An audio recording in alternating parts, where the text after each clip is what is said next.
Knights of the Old Republic 2, que l'on abrège souvent par KOTOR 2, est un jeu de rôle basé sur l'univers de Star Wars sorti le 11 février 2005 sur PC et Xbox et développé par Obsidian. 4 millénaires avant les événements d'un nouvel espoir, Knights of the Old Republic 2 nous fait incarner l'Exilée, une Jedi déchue et qui de surcroît est la dernière représentante de son ordre, les Sith ayant traqué et éliminé ses semblables à travers la galaxie. Le jeu démarre à bord d'une station de minage perdue au milieu de nulle part alors que l'Exilée se réveille après un long coma. Amnésique et engourdie par le sommeil dont elle vient d'émerger, la Jedi ne comprend pas les raisons de sa présence sur ces lieux qui semblent déserts. En chemin, elle fait la rencontre de Kreia, une vieille femme énigmatique qui lui explique que les Sith en ont après elle et qu'elles doivent s'enfuir rapidement. Parvenant de justesse à échapper à ses assaillants, l'exilée finit sur la planète Telos où elle retrouve Atrice, une historienne Jedi qui lui rafraîchit la mémoire en lui révélant que le Conseil Jedi l'avait bannie pour avoir pris part aux guerres mandaloriennes. Un conflit ravageur qui opposait les populations civiles de la bordure extérieure aux Mandaloriens, peuple guerrier et belliqueux avide de conquêtes militaires. La décision du Conseil de choisir la neutralité n'avait pas été au goût de l'exilé, qui a choisi de prendre part au conflit pour sauver des vies, lui valant au passage son statut de Jedi.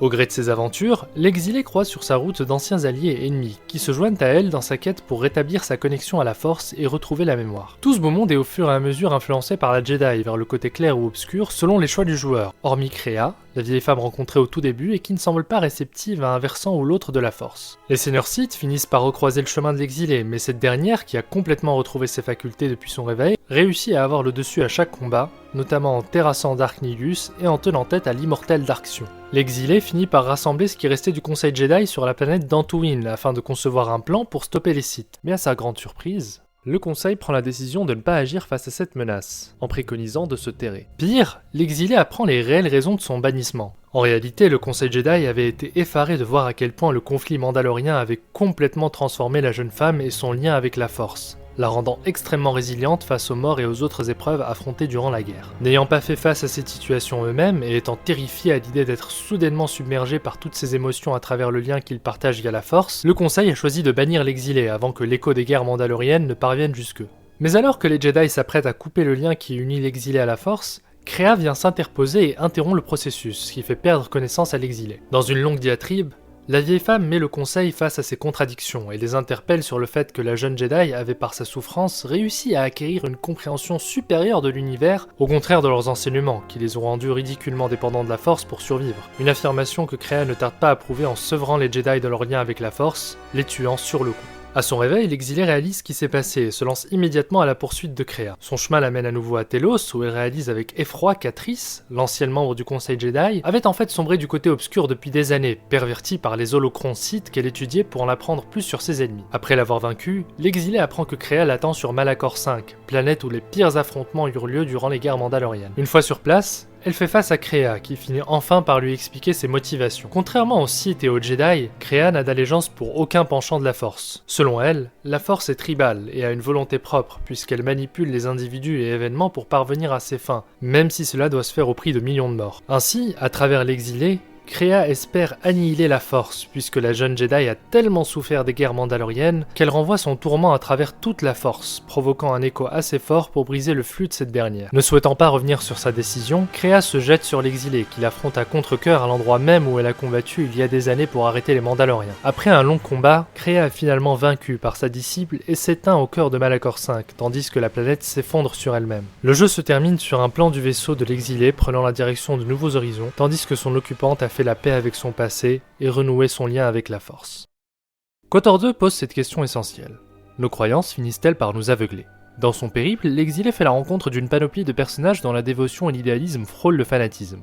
Qu'ils soient envers la Force, la République, l'Ordre Jedi ou encore une figure d'autorité incontestée. Les différents dévots que l'on croise ne sont pas prêts à reconsidérer leur point de vue, ce qui se traduit souvent par des joutes verbales ou littéralement des duels à mort. L'enseignement dogmatique des Sith et des Jedi ont consciemment éludé des pans entiers de l'idéologie adverse qui n'arrangeait pas leur vision binaire du monde. Dans leur sillage, les deux camps ont endoctriné des populations et individus dans un combat manichéen, chacun revendiquant la droiture de son combat et de sa compréhension supérieure de la Force. Pourtant, si le jeu nous donne la possibilité de nous orienter vers le côté clair ou obscur de la Force, les deux camps se fourvoient lourdement, et le joueur l'apprend à ses dépens après avoir choisi son alignement moral. La sacro-sainte neutralité des Jedi, censée dépassionner toute prise de décision basée sur l'émotion pour rendre le meilleur jugement possible, est paradoxalement la chose qui les déshumanise le plus dans le jeu. Alors que des milliers d'innocents meurent des mains des Mandaloriens dans la bordure extérieure, Le Conseil Jedi choisit l'inaction en se prévalant d'être les gardiens du temple et ne pas prendre part dans ce conflit meurtrier. Mais derrière cette décision faussement imprégnée de sagesse soi-disant indiscernable pour le commun des mortels, se cache le plus grand aveu d'échec de la philosophie Jedi.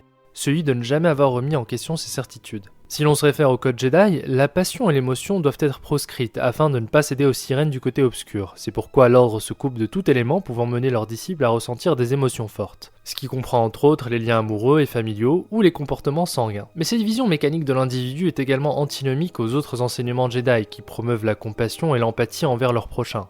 Ce qui devrait logiquement les pousser à réagir face aux souffrances des populations meurtries par le conflit mandalorien. De plus, et contrairement à ce que les Jedi pensent, l'inaction ne signifie pas nécessairement la neutralité, puisque ne pas agir face à une situation sous-entend l'endossement de cette dernière, ce qui peut s'apparenter au mieux à un manque d'empathie, ou pire, à de la complicité tacite. Indifférents aux échos de la Force, les Jedi finissent par n'avoir qu'une compréhension partielle de cette dernière, puisqu'ils se ferment volontairement aux émotions et dilemmes pouvant questionner leur foi et leurs acquis. Une vision fragmentaire qui trahit la quintessence du Jedi, censé ne faire qu'un avec l'univers, y compris avec les parts d'obscurité que recèle ce dernier. Réfugié dans sa tour d'ivoire et totalement autocentré, le Conseil refuse catégoriquement de se confronter à la complexité de la Force et se base sur les écrits ancestraux et croyances désuètes pour se projeter une vision du monde complètement archaïque et déphasée avec la réalité. S'ouvrir à la Force, c'est s'exposer à la vulnérabilité et aux épreuves même si elles sont douloureuses. Regardez seulement la réaction d'Obi-Wan Kenobi quand la planète d'Alderaan est détruite. Il est complètement bouleversé et tient à peine debout, tant sa connexion à la Force est fusionnelle.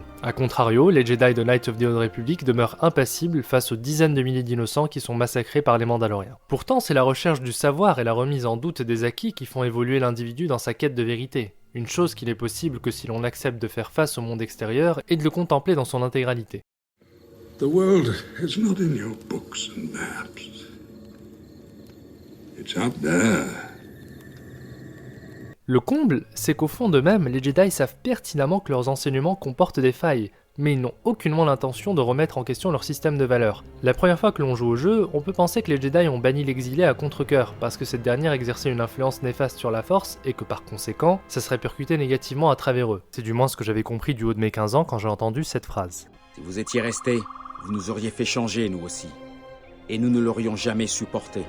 Mais la liberté prise par la traduction française change cependant radicalement le sens de la phrase et des motivations du Conseil Jedi, puisque voilà ce qui est dit en version originale. And if you had stayed, you would have changed us, and that we could not allow. Les Jedi font donc un choix conscient de se soustraire aux enseignements de l'exilé qui, par une force surhumaine, a pu se détacher de la Force et voir l'univers pour ce qu'il est réellement. Là où les Jedi ont instauré un lien de dépendance vital, les condamnant à ne voir le monde qu'à travers leur servitude du flux cosmique qu'est la Force. C'est à se demander à quoi bon les Sith traquent les Jedi, puisque ce qui faisait l'essence de ces derniers n'est plus, totalement anéanti par des années de certitude erronées et une suffisance de soi. KOTOR 2 termine d'assassiner la philosophie Jedi lors d'un passage mémorable sur la planète Korriban où le joueur doit prendre part dans une querelle opposant le reste de l'équipage à Kreia. Et voici ce que cette dernière nous dit lorsque nous choisissons la neutralité. Ainsi vous ne ferez rien.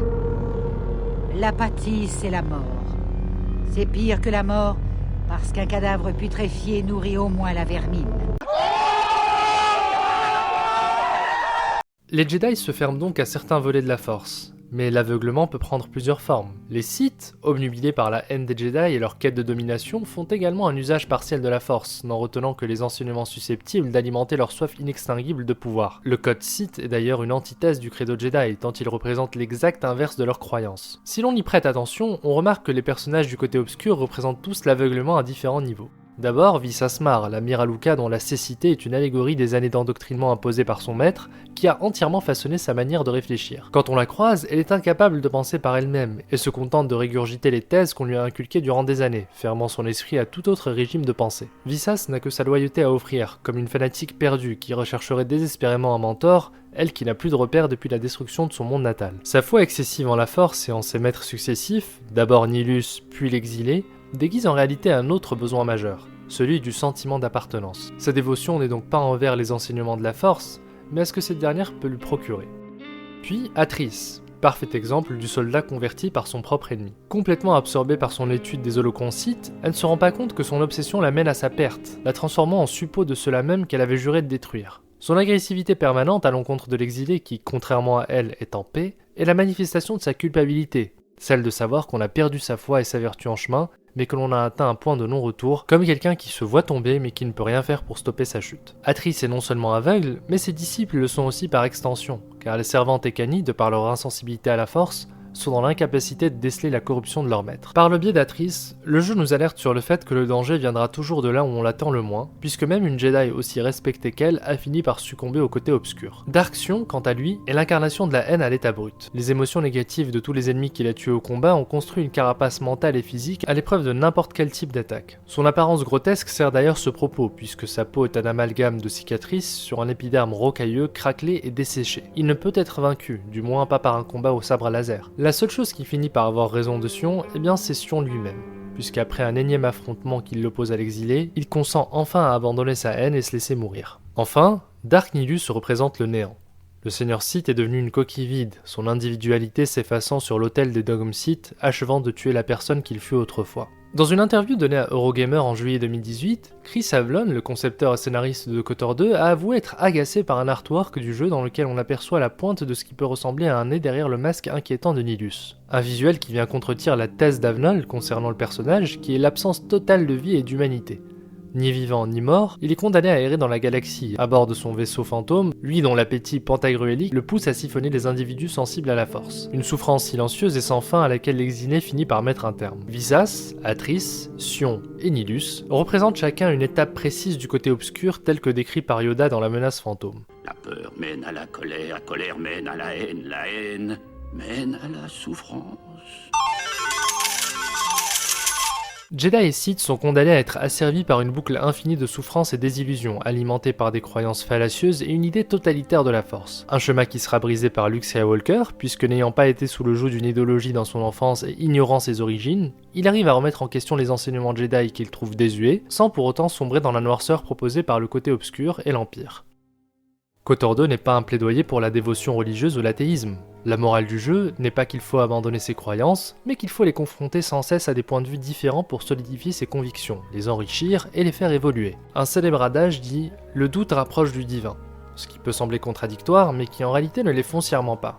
Non seulement le questionnement ne doit-il pas être proscrit, mais il est même nécessaire, puisque ce sont nos interrogations permanentes qui donnent un sens à notre foi. Se complaire dans sa zone de confort, c'est condamner son existence à être au service d'une idéologie tronquée, plutôt qu'à une réelle émancipation via une appréciation globale des choses. C'est un apprentissage sans fin, qui nécessite une remise en question permanente et une grande capacité à désapprendre certaines notions profondément ancrées en nous. Décréter que l'on a tout compris puisque l'on se revendique d'un bord plutôt qu'un autre est dangereux, car on commence à compartimenter notre vision du monde et notre propre pensée.